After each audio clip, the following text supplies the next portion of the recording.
Pakistan-occupied Kashmir, PoK, is witnessing one of its largest protests in recent history.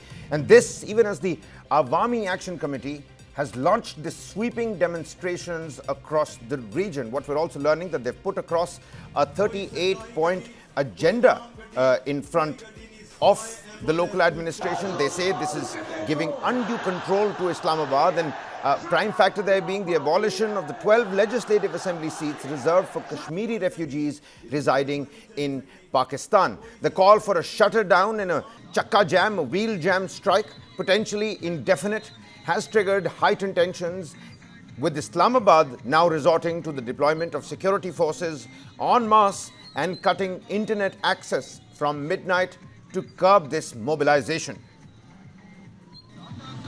Thousands on the streets.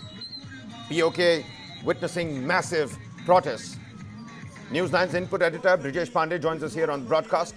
Brijesh, what seems to be the tussle point here, the flash point for this acrimony that we see on the streets of PoK? There's a 38-point charter that's now been presented to the local administration. Undue advantage to Islamabad seems to be the bone of contention. I mean, correct me if I'm wrong here.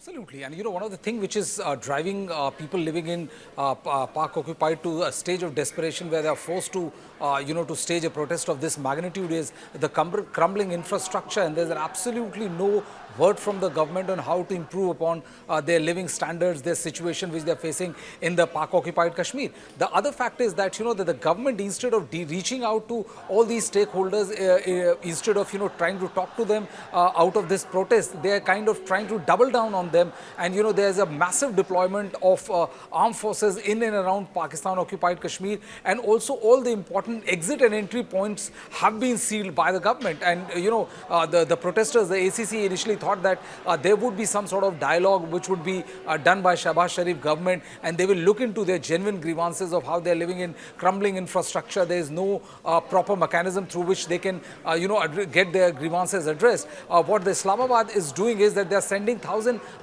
plus more troops to assist the local administration in making sure that if the situation goes out of hand, they are in a position to use a lathi charge, to use force to quell this protest. And I think, this is also an eye-opener to the world who feels, about what exactly Pakistan is doing in these border areas and in those, especially those areas which has been forcefully annexed by them.